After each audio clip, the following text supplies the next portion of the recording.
Dívidas, falta de planejamento e até alguns golpes, esses são assuntos que tiram o sono de muitos brasileiros, inclusive aqui em Sete Lagoas. Então hoje o Sete Lagoas em Debate vai falar sobre educação financeira, como sair das dívidas, como se organizar e como ensinar as crianças a lidar com o dinheiro. Para responder todas essas perguntas, nós estamos aqui com a Lucimeia Reis, que é presidente do Comitê Nacional da ABFIM Mulher. A ABFIM é a Associação Brasileira dos Profissionais de Educação Financeira, não é isso, Lucimeia? Exatamente, é uma alegria para a gente, Camila, estar aqui fazendo parte desse projeto lindo de vocês, né? Muito obrigada aí à audiência da TV Câmara. E estamos aqui em nome da Associação Brasileira de Profissionais de Educação Financeira para ajudar a conquistar um equilíbrio financeiro, né? Um consumo consciente, enfim. E vai ser uma delícia poder fazer essa entrevista com você. Que legal, para a gente também. Bem, eu queria começar com um assunto que toca na ferida de muitos brasileiros, que é o endividamento, né? A gente estava conversando aqui antes do programa que hoje os números de endividamento no Brasil estão altíssimos. E eu queria entender com você por que isso está acontecendo, se existem os vilões do endividamento mesmo. Camila, nós estamos falando aí de 81,7 milhões de inadimplentes no Brasil. Estamos falando de 80,2% de famílias brasileiras endividadas. E aí, qual que é a diferença de endividado para inadimplente? É que endividados, Camila, somos todos nós. Inclusive você que está aí nos assistindo, possivelmente você tem compras parceladas. Então, quem tem compras parceladas, ou seja, fez aí a perder de vista, você está nesse número de endividados, desses 80,2% de famílias endividadas. Inadimplente é aquele que não está honrando o vencimento da parcela. Então, inadimplentes nós temos 81,7 milhões, que é um número alarmante, porque isso se deve, sim, na minha leitura, à falta de educação financeira. As pessoas elas não compram porque elas apenas desejam ou têm ali uma necessidade de adquirir algo, mas sim porque elas tomam decisões econômicas a partir das emoções. Por isso que na ABFIM o nosso foco é trabalhar o comportamento financeiro, a psicologia financeira, a arquitetura de escolhas, para a gente poder entender por que nós somos motivados a ir para o supermercado, para o shopping e tomar decisões ali econômicas que vão comprometer o nosso equilíbrio financeiro. Não só o nosso equilíbrio financeiro, na verdade nós estamos falando aí de saúde mental abalada, porque quando estamos endividados, no geral, a gente perde o sono, perde a saúde, são várias, cada um de nós vai reagir fisicamente de uma forma, né? Ansiedade, preocupação, medo, né? Da escassez, da miséria. Quantos de nós aí que em cima da infraestrutura familiar que você teve, você vai trazer para sua fase adulta todos os seus medos e preocupações, né? Então a gente está falando isso, de cuidar da saúde mental. Então não é só uma saúde financeira, a saúde mental e financeira, para que nós possamos aí entregar o nosso melhor enquanto pai, enquanto mãe, enquanto cidadão, enquanto trabalhador, né, empresário, empreendedor. Entendi. Você falou muito bem aí, né? Não ter a saúde financeira em dia traz muitos problemas, tanto psicológicos, em família, né? Tem gente que perde a família, tem gente que perde os amigos, porque vira uma bola de neve tão grande que não consegue controlar e as pessoas em volta acabam até se afastando, né?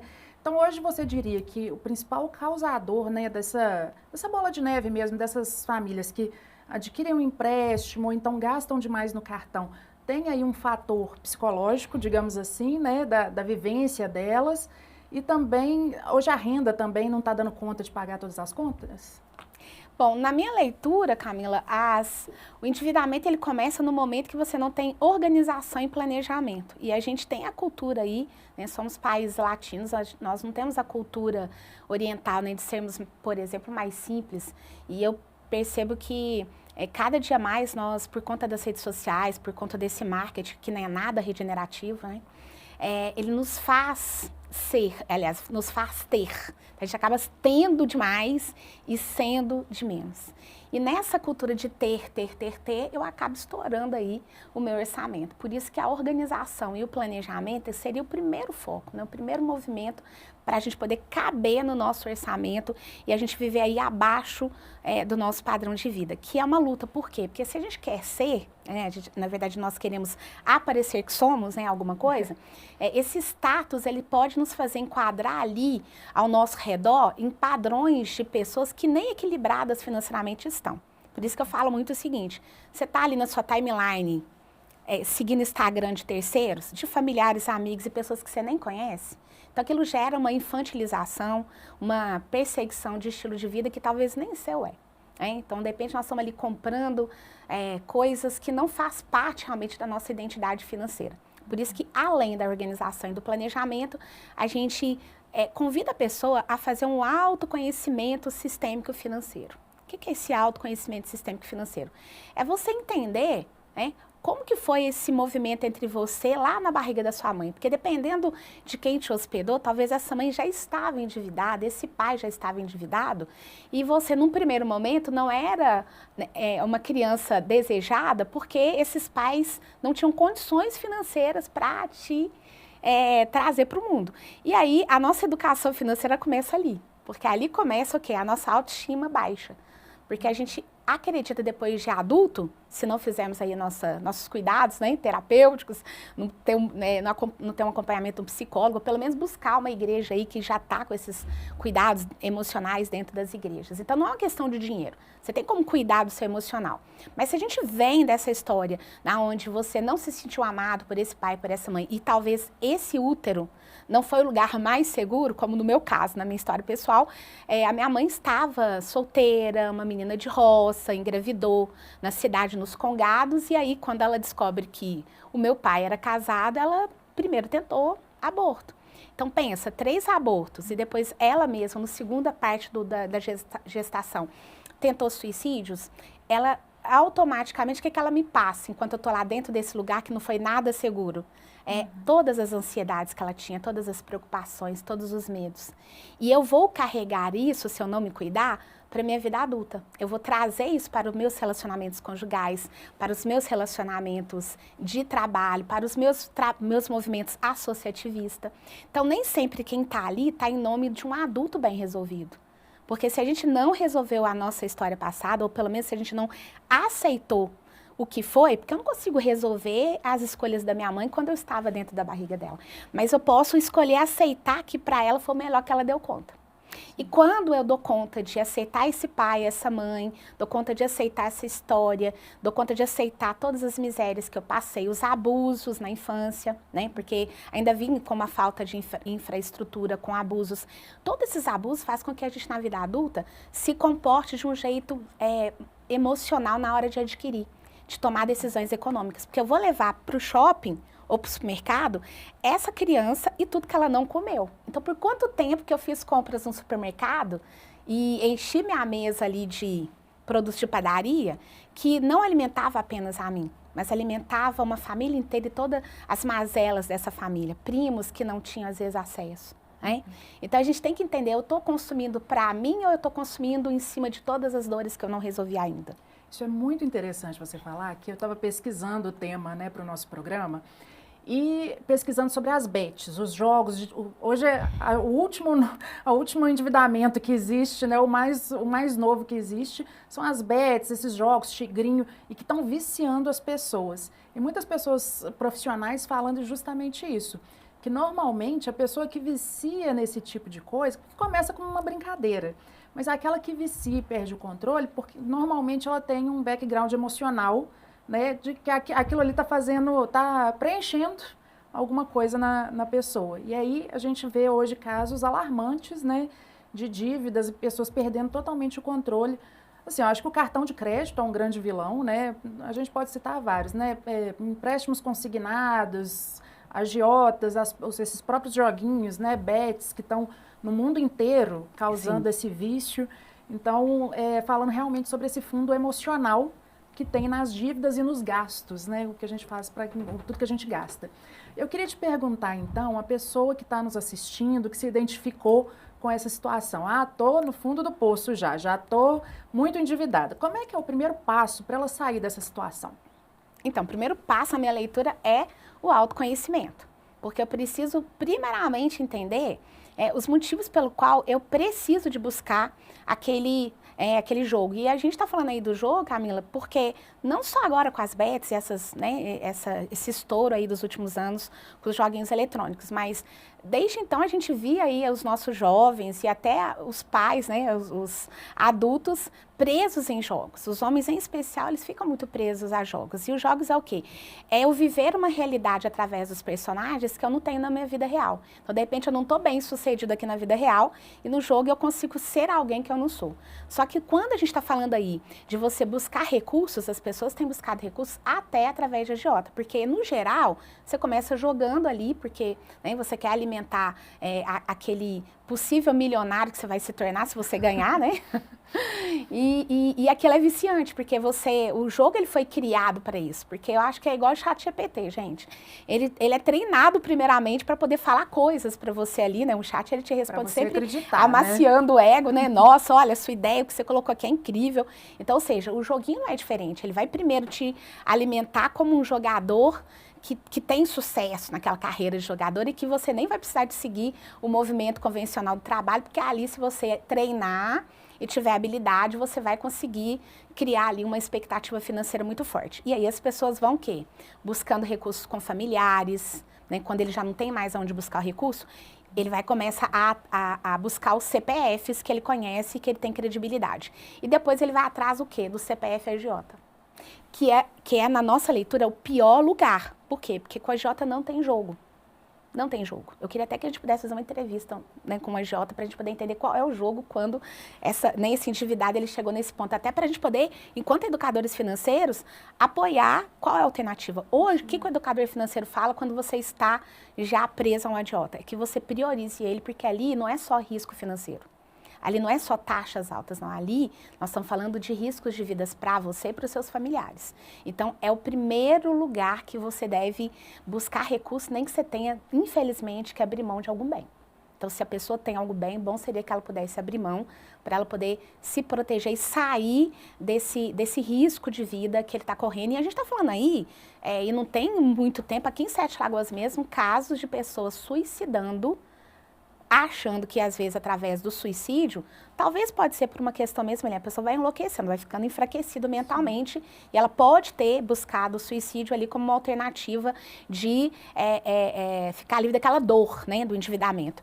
Mas, na verdade, a gente percebe que algumas pessoas, por ignorância, acham que se ela for embora, né, se ela suicidar, que vai resolver o problema da agiota. A agiota não quer saber. Ele vai buscar quem está ficando e, às vezes, é a sua esposa, é seus filhos que vão ficar para pagar essa conta. Então, quantos familiares tendo que criar uma estratégia, sumir da cidade para conseguir resolver dívidas com a agiota? Então, gente, se eu estou enlouquecido por questão de dívida, busca na sua cidade o apoio mais rápido para você ter uma terapia financeira, uma educação financeira e junto com alguém que não está dentro do problema, traçar um plano de ação. Não é necessário que você radicalize. Isso não vai resolver a questão. Né? Ou seja, a partir do momento que você já está naquele movimento, seja não só, né, de repente você não está num quadro aí de agiota, mas você já está bem endividado, a empresa está endividada, né, a família, enfim. A melhor alternativa é isso, é sentar com alguém que está fora do problema para poder traçar um plano de ação com a cabeça tranquila para te ajudar. Então, tem que buscar ajuda, gente, porque eu falo que endividamento é igualzinho quando você está depressivo, porque, na verdade, até é uma consequência, né? Um dos motivos que gera depressão, alguns são fatores mesmo psíquicos, mas uma boa parte são pessoas endividadas que elas vão perdendo a saúde, inclusive a saúde mental, e tem depressão, ansiedade, preocupação, crises absurdas, e aí a gente recomenda, inclusive, que as empresas, né, porque a gente sabe que o funcionário ele vai lá e tenta fazer um acordo com a empresa, tenta pedir para ser mandado embora, e a intenção é que essa empresa tenha um apoio psicológico ali, para entender em que situação que esse colaborador está, porque eu creio que a empresa, emparcerada com os poderes públicos, tem que dar as mãos para a gente resolver esse motivo aí dos 81,7 milhões de inadimplentes, que não pode ser um problema só público.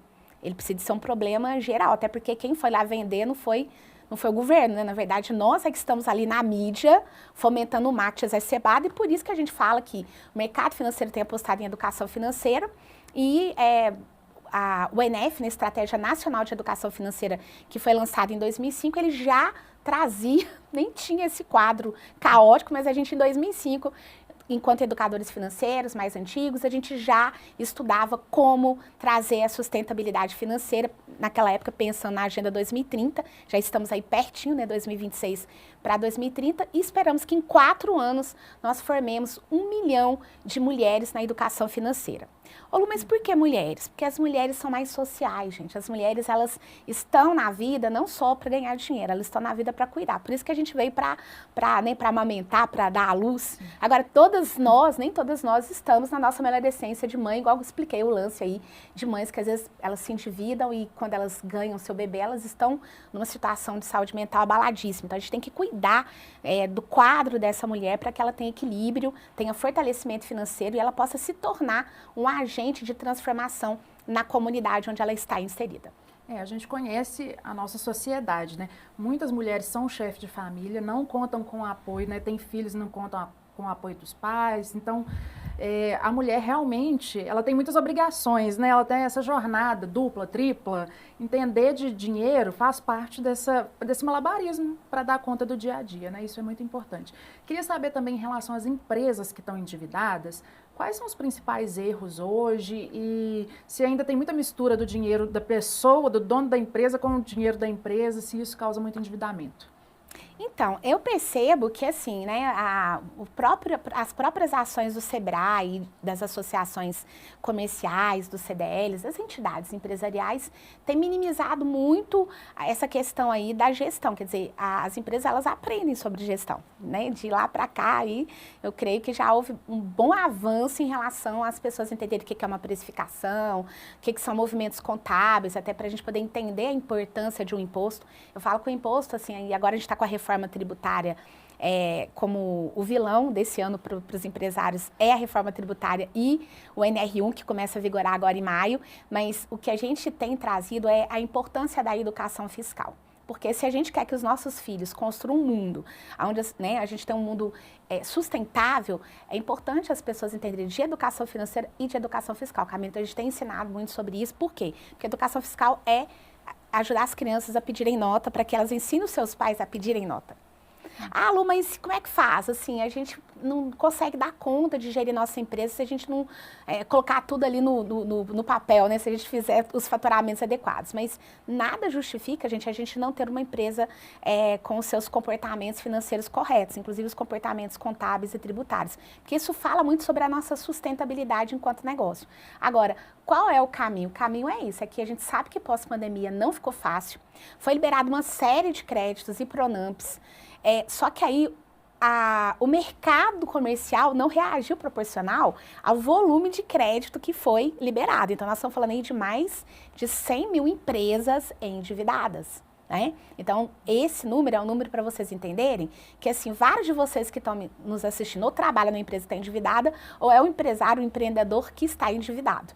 E alguns de nós não estamos só endividados, estamos inadimplentes com esses tantos de créditos, né, que foi injetado no mercado como capital de giro para que essa empresa sobrevivesse ao pós-pandemia. Então, a nossa intenção, eu acredito até enquanto diretora de projetos e parcerias da Associação Comercial, é que nós possamos trabalhar essa consciência, em especial esse crédito, né, para quem está inadimplente. Porque agora nós precisamos de manter as empresas estáveis e saudáveis para garantir a empregabilidade da cidade, porque é uma cidade que não tem pessoas empregadas, a gente já viveu isso aqui em Sete Lagoas, nós teremos possivelmente um problema sério com a segurança pública. Isso afeta como um todo, porque a pessoa começa a apelar, né? Então, a intenção nossa é que, através aí do associativismo, através do movimento aí do CDL, todo esse apoio que as entidades e o próprio SEBRAE têm dado para o mercado empresarial, em especial pequeno e médio, que é o que mais sofre nessas crises, é que a gente possa entender qual é, né, a forma inteligente de ajudar essa pessoa que, sim, mistura pessoa física com pessoa jurídica, mas quando é que ele precisa de misturar? quando o dinheiro não está dando, que aí no final ele tenta fazer ali uma escolha, né? O que eu vou pagar? Eu vou pagar, vou sobreviver, e ele escolhe algumas coisas da pessoa física para poder quitar, e ele olha para a pessoa jurídica, olha, como que eu vou sobreviver com o mínimo para conseguir manter a minha empresa vendendo, porque o que vai salvar a sua empresa é estratégia comercial, é vendas, é faturamento, não tem outro jeito, gente. Né? Não é recorrer a banco, mas a gente sabe que talvez solucionar o crédito para essas pessoas endividadas pode ser um caminho ali para, de uma forma inteligente, definir novos produtos, novas, né, tecnologias, inovação e, principalmente, redução de custo. Porque, de novo, eu estava falando sobre padrão de vida. A gente precisa aprender a viver mais barato na pessoa física, precisamos reduzir nosso padrão de vida. Tem, né? Não é porque a gente tem. Bom seria que nós vivêssemos 50% abaixo do padrão. Quem soube viver a vida inteira como minimalista, ou seja, sabe viver dentro do padrão, abaixo do padrão, são pessoas que, na pandemia e agora, nessa fase, estão estáveis. Passaram um aperto, né? Tanto empresas como pessoas físicas que são um pouco mais comedidos com números, com investimentos. Então, a ideia é essa, que a gente fique ainda mais comedido até essa virada de ano aí, que a gente precisa entender como é que vai ficar o país e tudo mais. Eu queria entender também, saindo um pouco das dívidas, é importante sempre a gente investir, ter uma reserva de emergência. As pessoas que de repente não estão endividadas, mas como se organizar, né? Se tem um número aí, um valor que é importante investir todo mês, juntar uma caixinha ali para uma emergência, mesmo quem está com a renda apertadinha, dá para investir um dinheiro? Então, eu acho que antes de investir, porque o que é o investimento? Investimento é quando você potencializa o que você poupou. Eu acho que a cultura, Camila, do brasileiro não é de poupar. A gente tem dificuldade de reter dinheiro. A gente vê o dinheiro e fica doido para gastar. Né? Você quer apostar em alguma coisa. Então, a primeira coisa que a gente precisa aprender no Brasil é poupar. Por isso que às vezes o pessoal fala, mas você vai indicar poupança? A poupança, ela acontece para aquela pessoa que não tem educação financeira, ela não tem cultura de poupar. Por isso que às vezes a poupança, o consórcio, no primeiro momento, ele é uma forma de te disciplinar a guardar um dinheiro. Para depois, quando você tiver uma inteligência financeira, porque eu falo que nasce na educação financeira, para depois a gente ir para a inteligência financeira, que são coisas diferentes. Porque a educação financeira é quando eu educo o meu comportamento a ser mais comedido e poupar. Agora, já na inteligência financeira, eu potencializo através do empreendedorismo, quando eu aposto em negócios, ou aposto numa renda extra, ou transformo o meu hobby num projeto inteligente, porque às vezes o que está te matando é o hobby, que você não abre mão. E às vezes aquele hobby pode virar uma renda. Muita gente que está na terapia financeira comigo, por exemplo, nessas vacas magras, a gente está fazendo assim, seguinte, o hobby está levando 50% do seu dinheiro, então bora fazer esse hobby virar negócio. E às vezes o hobby, ele vira ali ele se autossustenta e ele deixa 50% de volta no seu orçamento, que pode aí sim virar um investimento no mercado financeiro. Até porque nós estamos falando aí de um projeto de longevidade e de aposentadoria sustentável, que nós, no geral, a gente não tem hábito de fazer. Então, qualquer um de nós deveríamos estar preocupado com o primeiro dinheiro. Qual que é o primeiro dinheiro? É o INSS. Todo mundo subestima o INSS. Algumas pessoas que estão nos assistindo vão falar, para, Lu, eu acredito no INSS sim. Por quê? Porque por mais que falem que ele não vai dar conta de sustentar toda essa geração que está envelhecendo, o que eu percebo que até ontem, todas as terapias financeiras que eu atendi, inclusive de indenizados, atingidos e assentados, né, porque eu faço parte do projeto PAIA, né, Programa de Assistência a Indenizados e Atingidos da Vale, e a gente também está atendendo a mineração Jaguara agora em Pitangui. Então, são projetos que a pessoa recebe um dinheiro, mas se ela não tiver uma inteligência, uma educação financeira e depois uma inteligência financeira, perde tudo, Camila. Perde tudo. E a primeira coisa que eu percebo neles é o seguinte, é que a maioria não tem educação previdenciária. Elas não entendem que se você não contribuiu da maneira correta ao longo de um tempo, você não consegue ali, às vezes, aposentar numa condição mínima. Por quê? Porque, gente, o primeiro dinheiro é você recuperar o que você já investiu lá atrás, né? Você traz ele de volta ali. Agora, depois eu concordo, que depois que você fez a sua devolutiva do extrato quinis, você já entendeu um pouquinho do seu planejamento previdenciário e já entendeu que lá, a partir dos seus 60, você tem um primeiro dinheiro, mesmo que ele não seja o dinheiro, mas é o primeiro que vai garantir sua vida até os 100 anos, nós iríamos para o segundo projeto, que é o projeto de entender quais são as outras, né, os outros produtos que, se eu tomar cuidado, né, se eu tiver esse produto de longevidade, eu garanto uma sustentabilidade financeira para a nossa melhor idade. Porque você deve conhecer, Camila, pessoas ao seu redor, pessoas idosas que dependem completamente dos seus familiares. Viraram um peso, quer dizer, foram sustentadores no passado, mas não tiveram preocupação com si próprio e chegaram na sua melhor idade adoecidos, porque também não se cuidaram em saúde, porque a gente está falando de longevidade, gente, não é só dinheiro. Longevidade é um monte de coisa, é a gente cuidar da nossa alimentação, do consumo de água, do exercício físico. Só que isso envolve o quê? Primeiro, lá na melhor idade, na sua primeira etapa dos 50 anos, você ter tido tempo para fazer exercício, para você tomar água, comer, dinheiro para comer não só viver, mas viver bem, né? Mas o que a gente faz? A gente investe tudo nos filhos. Não, quero os meus filhos bem. Aí fica lá os filhos tudo com escola particular, inglês, não sei o que, não sei o que. E você, às vezes, até apostando na sua empresa, ou apostando lá na sua carreira, mas não apostando na sua velhice. Não apostando que depois dos 50... E a nós estão falando aí que não precisa esperar 60, 70, não, gente. Com 50, a pandemia, ela democratizou o falecimento. Por quê? Porque quantas pessoas que, né, com 80, 90, ficaram depois do Covid e quantas pessoas que faleceram e eram jovens. Então, a gente tem que cuidar da saúde desde sempre. Sempre. E a saúde financeira faz parte disso. Então, desde hoje, nós devemos estar cuidando do nosso INSS, da nossa proteção financeira, né? Entender que são produtos seguros e tal. Não porque o mercado quer te vender alguma coisa, mas porque você tem clareza do seu diagnóstico financeiro, você tem clareza dos seus sonhos de curto, médio e longo prazo. Você tem um orçamento do seu ano, o que eu deveria investir aí no ano de 2026, o que são as prioridades, né?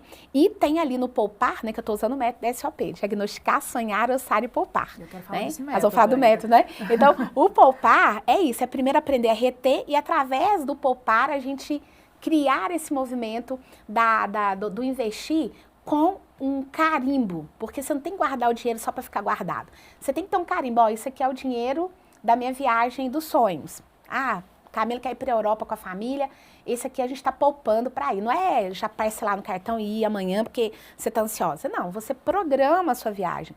Você poupa para ela, deixa investido e depois, se não te derem desconto, aí você vai no cartão, mas com dinheiro, ó, garantido lá na conta, investido para você ir pagando as suas suaves prestações, caso não haja desconto. Tá? Então, ter inteligência financeira para usar, inclusive, o cartão de crédito a favor da sua estabilidade financeira.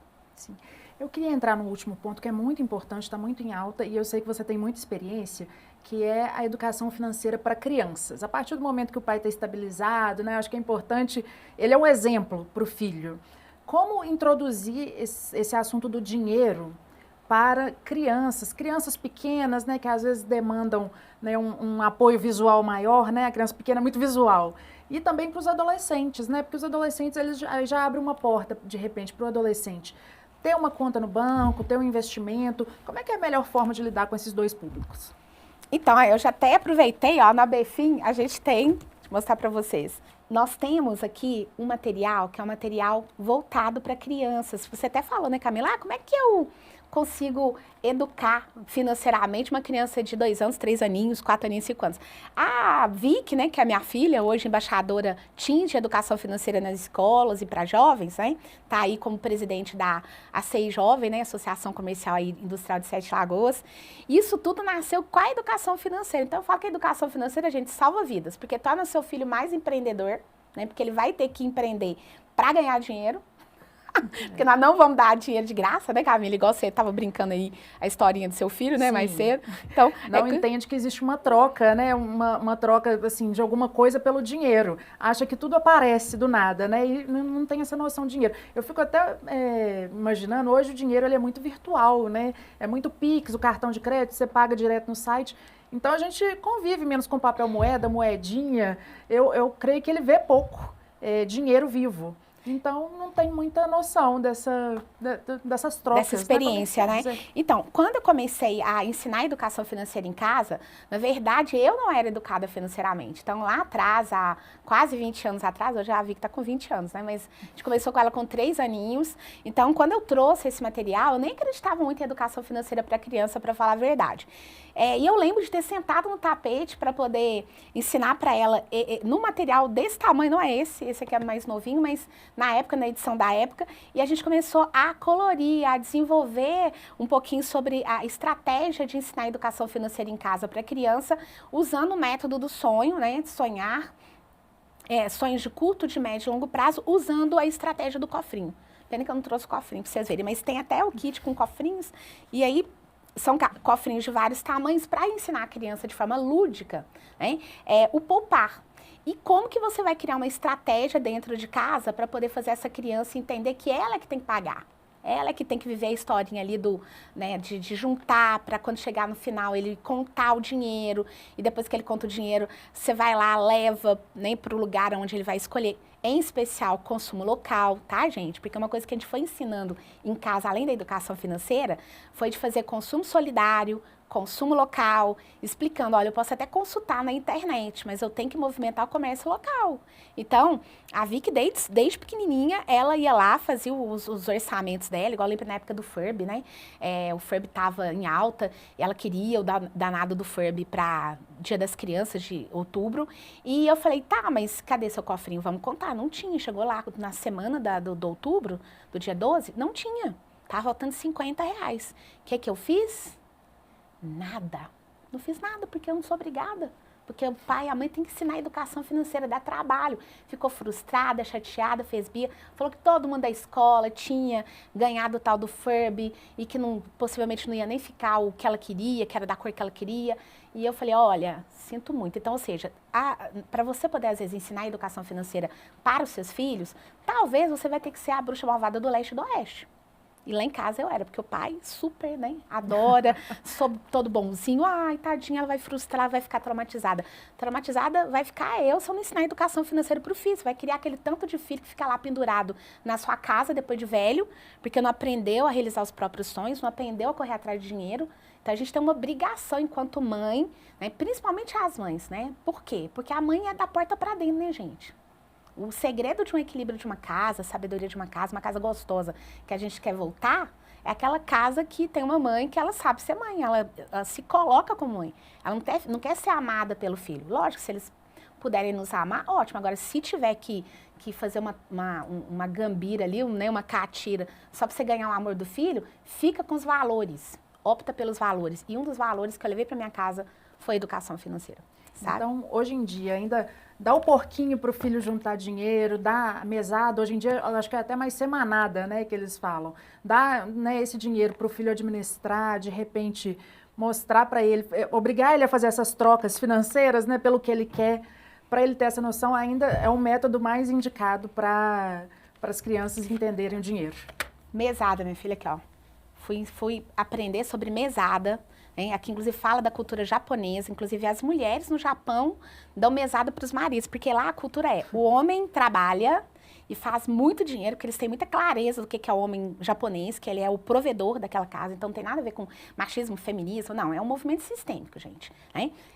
Então, o homem, ele ganha o dinheiro e a mulher, ela é escolhida, inclusive no Japão, pela qualidade de educação financeira que a família teve. Então, aqui no Brasil, os homens escolhem as mais gostosas, né?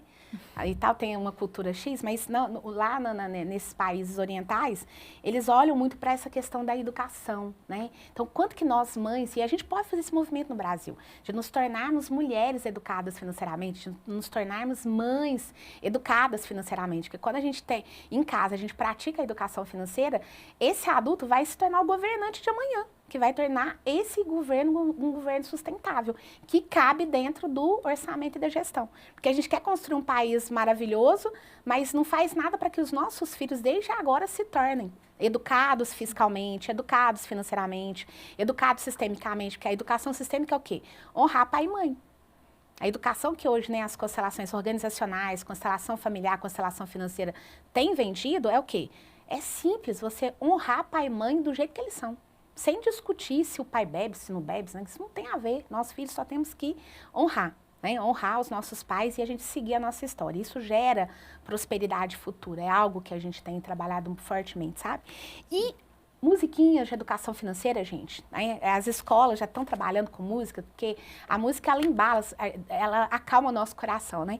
E a Glaucia Coutinho ajudou a gente a produzir, para ver que Lá atrás, a gente tinha um projeto aqui que chamava Pintando Sete, na Prefeitura de Sete Lagoas, e a Vicky circulava nas férias, né, porque as crianças de comunidade às vezes não tinham para onde ir, então levava para um espaço lá de uma escola municipal e acontecia o quê? O projeto Pintando Sete, que era um projeto para a gente poder cantar músicas de educação financeira, fazer oficinas, de forma lúdica ali, ajudar as crianças a aprender educação financeira para eles voltarem para casa e levar a cultura. Porque às vezes, gente, quem vai salvar a casa é a criança, sabe? Isso que você falou é muito importante, né? É muito importante o empenho das escolas, né? Desses projetos também para participar nessa educação financeira. Cimeia, eu estou adorando a nossa conversa. Eu acho que a gente podia ficar aqui o dia inteiro falando sobre educação financeira. Queria te agradecer muito, foi muito produtivo. Não, Camila, eu queria muito agradecer vocês, porque eu falo que abrir espaço, a imprensa, né, abrir espaço nos jornais, na TV, nos rádios, para a gente poder falar no momento que o país está passando, né, de altíssima inadimplência, tanto de pessoas físicas como pessoas jurídicas. Então, poder ver a TV Câmara abrindo essa conversa de uma maneira tão rica através de você e através de todo o projeto aqui da TV Câmara e toda essa equipe maravilhosa que estão aqui por trás, que vocês não estão vendo, mas que trabalham muito, faz a gente ter uma esperança nesse país, sabe? De que, assim, é isso. E é o poder público, junto com, né, com a associação comercial, com a CDL, com as empresas que primam pelo desenvolvimento econômico e social, a gente lá da BFIM, né, que é a Associação Brasileira de Profissionais de Educação Financeira. Espero que a gente possa ampliar a conversa. Até comentei com você sobre a gente trazer a Vicky trazer a versão dela mais voltada para a escola, a própria experiência para jovens, gente, mostrar que jovens hoje são jovens heróis, são jovens protagonistas. Isso quando os pais permitem, porque às vezes a gente passa a mão na cabeça. E aí, os filhos poderiam ser filhos de sucesso. Tanto que nós fizemos um projeto com a CPC, Centro Pedagógico Construir, a diretora e a pedagoga fez um projeto que chama Criando Filhos para o Sucesso. Nós fomos lá para poder ensinar os pais, né, a interessarem pela educação financeira, fizemos um projeto de terapia financeira para casal, para poder conseguir fazer o quê? Fazer com que esses pais entendessem que dentro da escola está rolando ali um projeto de educação financeira, mas que se ele chega em casa e ganha tudo de mão beijada, os pais não estão entendendo nada, tem preguiça de levar o filho para o supermercado porque vai dar trabalho, vai dar birra, e você não está afim de ficar no seu lugar de pai e mãe, porque você está mais preocupado em dar o celular para o seu filho, ficar livre dele, ficar cuidando das suas mazelas, ou seja, qual que é a chance dessa família ser uma família próspera? A gente tem que comprar essas batalhas mesmo, porque senão o filho cresce achando que tudo é fácil, né? E depois lá na frente, quando é adulto, a gente começa a reclamar deles. Nós deveríamos reclamar de nós mesmos, sentar no chão e chorar, né? Não fez o dever de casa. Muito obrigada pela presença. Você que está em casa, fique atento, cuide da saúde financeira da sua casa, sua, para ter uma qualidade de vida melhor. E fique ligado também na programação da TV Câmara. Eu te vejo no próximo Sete Lagoas em Debate.